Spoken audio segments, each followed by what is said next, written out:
That, combined with the striking cel-shaded visuals, it's gorgeous. Well, hey everyone, it's David again for GDWC, and we're back with another top 10 games for country list, and this time we're, well, hang on a second. To Canada. And this is a special one for me, home country, Canada. I had to get kitted. So outside of, guzzling maple syrup, eating poutine, or riding our moose to work, we also take our video games pretty seriously.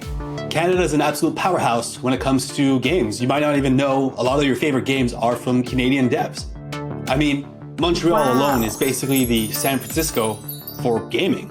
So what games exactly come from Canadian devs that I want to talk about? Well, I'll keep the list pretty short or else we're going to be here all day, and I'll also squeeze in a few, personal gems.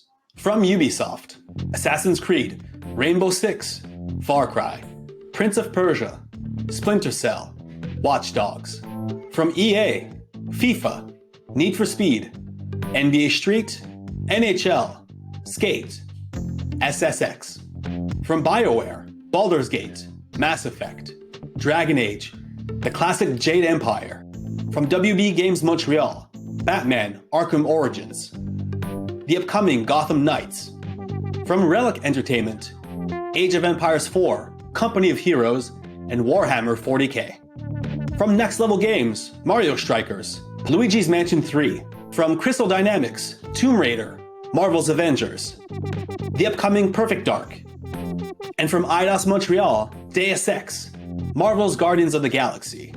And from some smaller games, from Capybara Games, Below, Super Brothers, Sword and Sorcery EP. From Sabotage, The Messenger, and the upcoming Sea of Stars. Cadence of Hyrule, Celeste, Cuphead, Darkest Dungeon, Don't Starve, Eternal Darkness Sanity's Requiem, Fez, Guacamelee, Inscription, Night in the Woods, Simpsons Hit and Run, A Short Hike, the newly released TMNT Shredder's Revenge, Tunic, Warframe. I could go on and on, but you get the idea. Canada doesn't mess around when it comes to video games. And hey, before we jump into the actual list, don't forget to like and subscribe, or I'm just gonna have to do the thickest Canadian accent ever. Okay, so I squeezed in an extra game here, one that's just too cute to pass up. I'm talking about Paradise Marsh by Etienne Trudeau. This low-poly bug-catching game has you wandering around wetlands, collecting bugs as day turns to night back today. And when the night comes, you can speak with the stars to uncover more about the world that you live in. It's an extremely peaceful experience that kind of feels like the Animal Crossing bug catching, but distilled into an experience set on collection. Alright, so the actual list starts here with a number 10 game. Kaiju Wars from Foolish Mortals, a small dev team from Saskatoon. And hey, that's not a made-up place, it's a real city. This 2D turn-based tactics game has you playing as a hopeless army trying to defend yourself against towering kaijus. These monsters are absolutely bent on destruction, and let's be real, you can't kill kaiju. You just have to do your best at unloading everything you have until they kind of turn back or get tired of you. Obviously, as you can tell, the game is extremely stylized with amazing color palettes that give monsters a terrifying edge. The whole thing feels like a mix of Into the Breach with Advance Wars. Check it out for yourself, the game and demo just came to Steam a few months ago.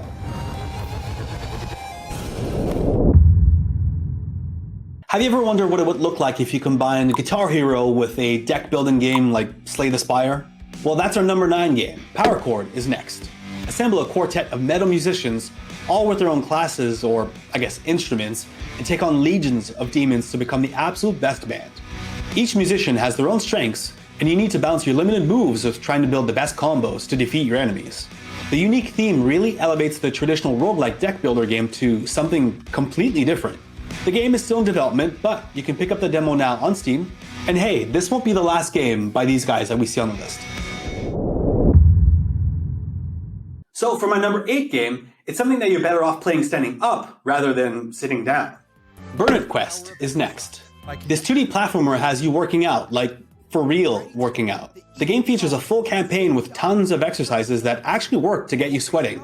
So your goal is to blast baddies while also burning calories. The best part is, you can play the whole campaign in co-op, and there's no need for extra peripherals. You just need to pair your phone to the game, and you're good to go. So it's easy to compare Burnit Quest to Ring Fit Adventure, but that's not a bad thing either. Both of these games will get you working hard, but keeping things fun at the same time. Burnit Quest just launched a few months ago, and it's available now on Steam. Next up is Mech Armada by Lion Code Games. This turn-based tactics roguelike has you in control of an army of mechs, taking on swarms of enemies as you continuously upgrade your mechs. You can build and shape your mechs pretty much however you want, and every change affects your mechs significantly. From simple things like changing your body type to maybe using tracks or wheels, and then of course weapons, the endless combinations of weapons. It almost starts to feel like Spore's Creature Creator, but for mechs. The game is an extremely polished experience. They spent lots of time in early access, and like a lot of other games on the list, the 1.0 version just came out. Alright, in 6th place is a game that I've already spent dozens of hours with. Peglin by Red Nexus Games is next. So how do I best describe Peglin? I guess you'd call it a roguelike pachinko RPG. You're equipped with balls that you shoot down at pegs, trying to build big attacks and combos to take out the enemies coming at you. And as you adventure, you'll find new balls with different effects, like balls on fire or giant stone balls, all in an effort to survive until the next battle. If you're looking at this going, well, hey, this is kind of Peggle, isn't it? Well, you're not wrong, but this time it's a roguelike. The game has already started to grow a cult following. I mean, just check out the Steam reviews. And for good reason, it's so much fun. Check it out for yourself. There's a demo available now, or you can pick up the early access version. Alright, so we're at the halfway point now with our next game. Rainbow Billy, The Curse of the Leviathan from Man of Void Entertainment is next. Rainbow Billy blends in a bunch of genres to make it a game quite unique to itself. At its core, it's an adventure RPG with puzzle platforming elements and a totally unique battle system. Or maybe confrontation system is a better term. The world is reminiscent of Paper Mario games, but so much of the color here has been faded away. It's your job to recolor the world. With your ship in tow, you'll travel the world and have creatures join you as you deal with your enemies and win them over in non-violent confrontations. You'll win them over through dialogue options and mini-games. It's pretty cool, actually. Rainbow Billy is available now, and it's a must-play for fans of unique gameplay and heartfelt stories. In 4th place is arguably the most Canadian game ever. It's also an extremely important one. Two Falls, Nishu Takwachina is next. The game takes place in 17th century Canada, in modern-day Quebec, where you play as Jeanne, a French woman who is shipwrecked trying to find her way back to the French settlers. But not before the perspective changes to Maikan, a young Innu man who is traveling away from his people when they're infected by a strange illness. Both characters often visit the same areas, but you'll see those places with different point of views. And the many decisions you'll take on your adventures will shape the story not just for that character, but for both, and the world that they live in. The game is trying to tell stories that we rarely see not just in games, but in media in general. A story about First Nations peoples intertwining with the arrival of Europeans in Canada. The voice acting here is excellent too. A personal favorite touch of mine is Jeanne, pronouncing French names in French.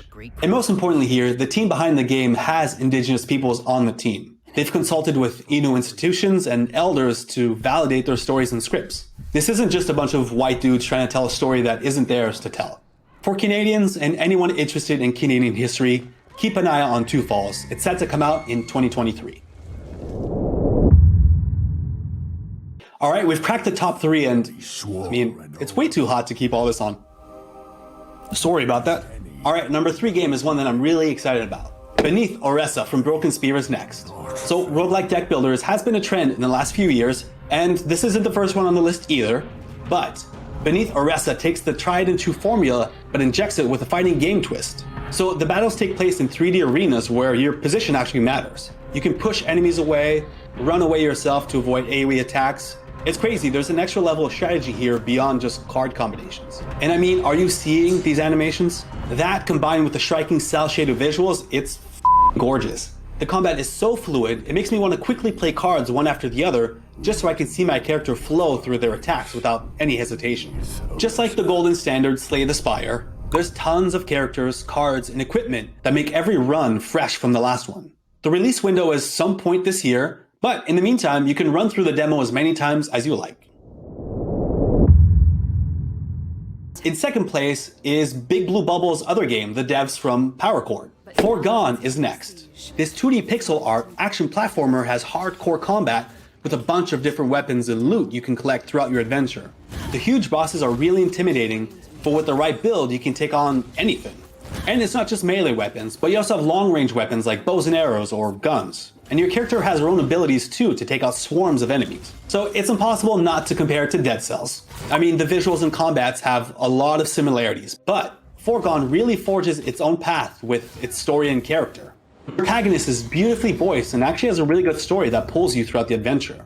Check it out, the game's available now on Steam, Epic Game Store, iOS, PS4, Xbox One, and Nintendo Switch. And finally, in our number 1 spot is a game that you actually need 2 players to play. I'm talking about Operation Tango from Clever Plays. This co-op escape room-like has you paired up with a friend in an espionage-themed game where you play as either hacker or agent as you try and take down a global high-tech company.